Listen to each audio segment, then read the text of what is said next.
The wind that night didn't just scatter leaves across my lawn in Willow Creek Estates.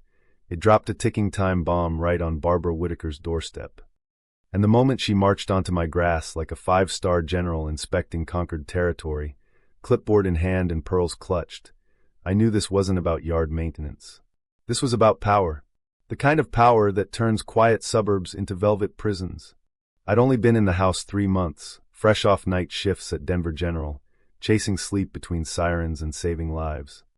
Barbara, everyone called her Barb the Barbarian behind closed doors, had already sent 3 courtesy notices about my trash cans being visible for 8 whole minutes on pickup day. But this morning she was in full uniform. Pastel cardigan, khakis pressed sharper than a scalpel, and that permanent lemon-sour expression like the whole world smelled bad. "Mr. Pierce," she announced, voice dripping artificial sweetness, "your leaves are a violation of Section 4.2, Visual Harmony and Debris Control. 3rd offense this month. $50 fine. Payable by Friday." I leaned against the porch rail, coffee steaming in the crisp Colorado air. "Barb, those leaves blew in overnight. From the east. You know where your yard is." She didn't blink. "Excuses are not in the bylaws, Logan. You signed the covenant. We all did. Community standards protect property values." Her manicured nail tapped the clipboard like a judge's gavel. "Pay it, or we escalate." I smiled the tired smile of a man who'd just coded 3 patients in one shift. "Escalate away, Barb. I'll get right on that rake." She strutted off like she'd just won the HOA Olympics, heels clicking on the sidewalk that somehow never had a single leaf on it. But I'd noticed something the night before. The wind always came from her direction. Her massive maple trees, perfectly manicured of course, dumped their confetti straight onto my half-acre every time the breeze shifted. And her lawn, immaculate. Not a stray leaf dared to land there. That evening I didn't argue. I installed 2 extra trail cams facing my yard, angled high, motion-triggered, night vision ready. Then I waited. The footage didn't disappoint. 2:17 a.m., gust rolls off her roofline, lifts a blizzard of red and gold, and carpets my grass like nature's middle finger to Section 4.2. Night after night, same story. Time-stamped. Crystal clear. Her yard to mine. Every single time. Friday rolled around, and I walked into the monthly board meeting at the community center, carrying more than a check. I tossed the flash drive on the polished oak table like a grenade. "Actually, Barb, I brought evidence. I passed printed stills around. 3 nights. Leaves originating from your property. Time-stamped. High-res.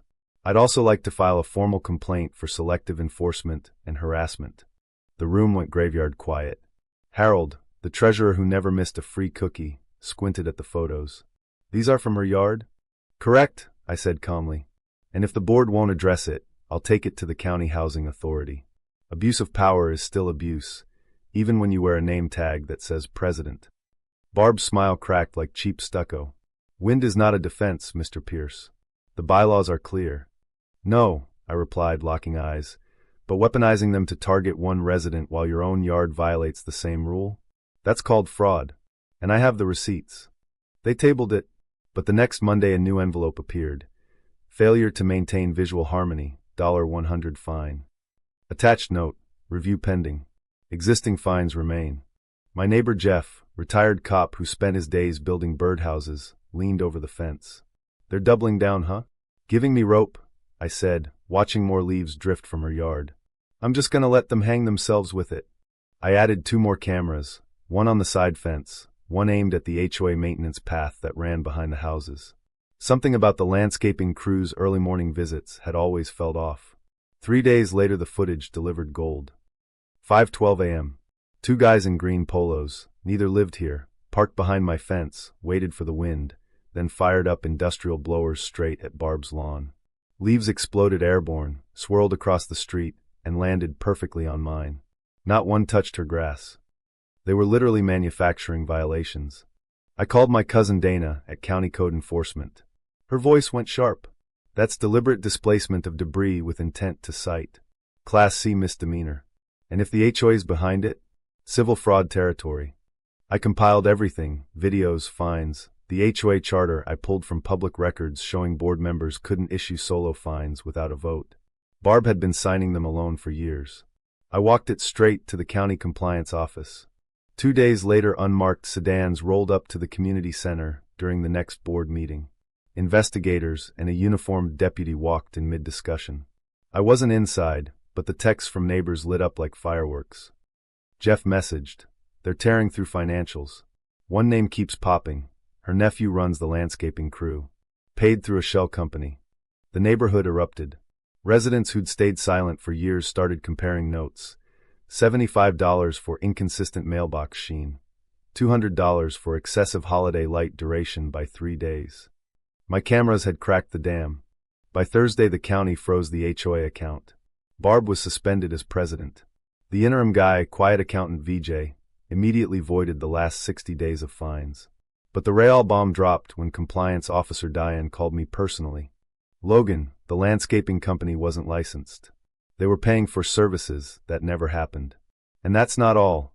We traced runoff barriers they claimed to maintain. Never existed. Illegal modification, chemicals dumping into the creek that feeds the public park. Environmental violation." The next morning, a black SUV parked in front of Barb's McMansion. 2 plainclothes officers walked her out, not in cuffs, but with that firm elbow grip that says everything. She didn't look back. Her lawn, for once, had leaves on it. The weeks that followed felt like breathing for the first time. No clipboard patrols. No midnight citations. The new community council, open meetings, actual votes, suspended the old bylaws and started fresh. I joined the records review committee, because why not finish what the wind started? That's when we found the real rot. Invoices to Greenhaven Partners. Address a P.O. Box, contact W. Whitaker.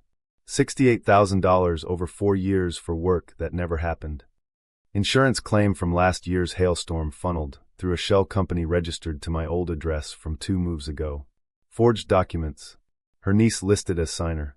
The money trail led to a cottage in Montana and a second cousin's contracting firm that never touched our park. The district attorney moved fast. Search warrant. Laptop still logged into the shell account. 6 felony counts: fraud, embezzlement, identity theft, environmental negligence. Grand jury. Bail denied. At the final open meeting, VJ stood tall. "We're not an HOA anymore. We're neighbors. No more secret fines. No more kingdoms." The crowd cheered like it was the 4th of July.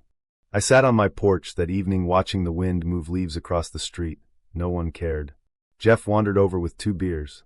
"You ever think one pile of leaves would take down an empire?" I clinked his bottle. "Not the leaves. The lie about them."